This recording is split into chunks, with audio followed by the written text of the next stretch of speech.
I made a video yesterday and I mentioned the FUD that is created by the government and how they seem to have a calendar to counter narratives that are happening in the world, right? One of the organizations I mentioned is the Fed. And I talked about how the Fed actually have an agenda that's much larger than just cryptocurrencies and the stock market. Their attack usually goes worldwide, right? And every single aspect of people's lives.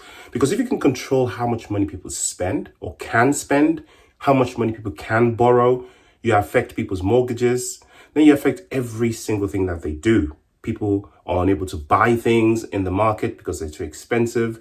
Companies are unable to operate in the same way. They're unable to borrow money from the bank, which means they can't make enough profit, etc. Which is why people place a lot of importance on what Jerome Powell and his guys say when they give those announcements, right? The other day, we had the announcement from Jerome Powell, which seems a little bit dovish if you were really paying attention. It was much better news that people expected, and the market responded accordingly as expected because, if things are going to get better, if we're going to get rate cuts, even if they're slightly delayed, rate cuts are rate cuts. And the most important thing actually is that we had a little bit of certainty, and certainty is good for the market. Now, the most dangerous thing for the market is uncertainty. It's much worse than negative news.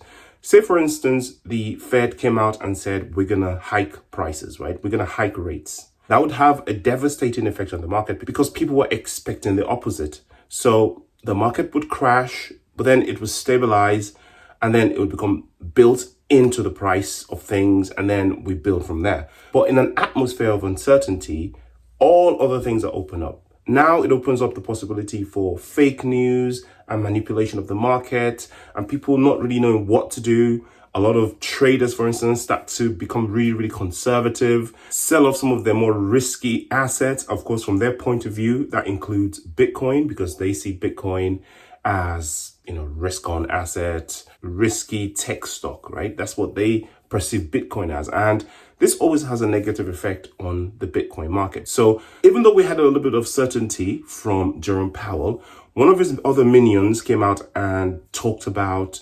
maybe there might be rate hikes. And he kind of sort of went slightly against what Jerome Powell said, even though he didn't actually say that there were going to be rate hikes.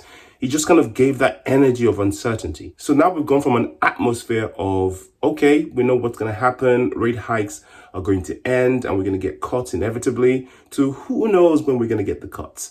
And what that does is it creates uncertainty in the minds of the people on Wall Street and the people that are trading. And this is why I think we've seen a little bit of a cool off in the price of Bitcoin overnight, at least from my overnight point of view. It is important, though, as hodlers of cryptocurrencies and long-term hodlers of Bitcoin, etc., to understand that none of this stuff actually means anything in reality as long as we're not affected by it. As long as we continue to hodl, continue to DCA, we are going to win in the end. If you zoom out and look at the price of Bitcoin over the years, yes, we've had highs, yes, we've had lows, we had massive pumps, massive crashes, up and down volatility responding to the markets. Now we're moving into the big time. We must finish the race. We must detach our emotions from the up and down manipulation by the government, by the SEC, by whales, by all of that sort of stuff. We need to just block ourselves from all that stuff and see the bigger picture. And this is how we're going to win, not financial advice. Talking about winning, AI, I can't stress it enough. AI microcaps are going to make absolute millionaires this bull run, right? Because AI is so hot, everybody's talking about it. The biggest companies in the world are all talking about it. Microsoft is involved, Amazon is involved, Meta is involved, Apple is involved. In fact, Apple is involved big time. Nvidia, all of those companies are looking at AI because AI is the next internet, so to say, right? And that's how people are perceiving it. A lot of money is going into AI from establishment organizations, right?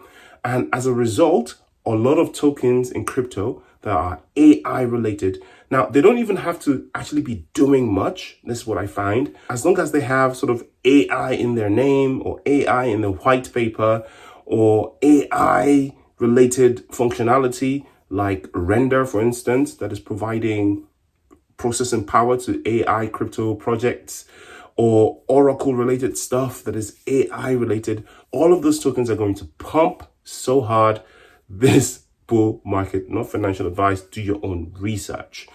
I've got myself a little stash of AI coins. Some of them are probably rug pulls, I'm not going to lie. But you have to understand that in this crypto game, a lot of it in the micro cap sort of region is gambling. Even if those projects are not specifically and intentionally rug pulls, eventually some of them are going to be technically rug pulls, right? Some of them are going to die and go to zero, but some of them are going to pump 100,000x, 10,000x. That's what I'm talking about. Not 10x, not 5x. I'm talking millionaire making stuff, right? But which ones are they? Actually, I don't know. My strategy is to put a tiny amount that I don't mind losing on a variety of them that I've looked at and I thought, this has some potential. Maybe the owners are doxed, maybe the project is linked to a financial institution or an academic institution like a university or something like that.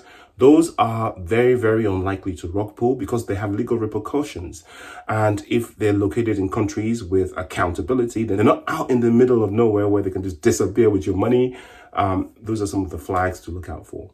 Not financial advice, of course. Do your own research, and I'll see you in the next video. Peace.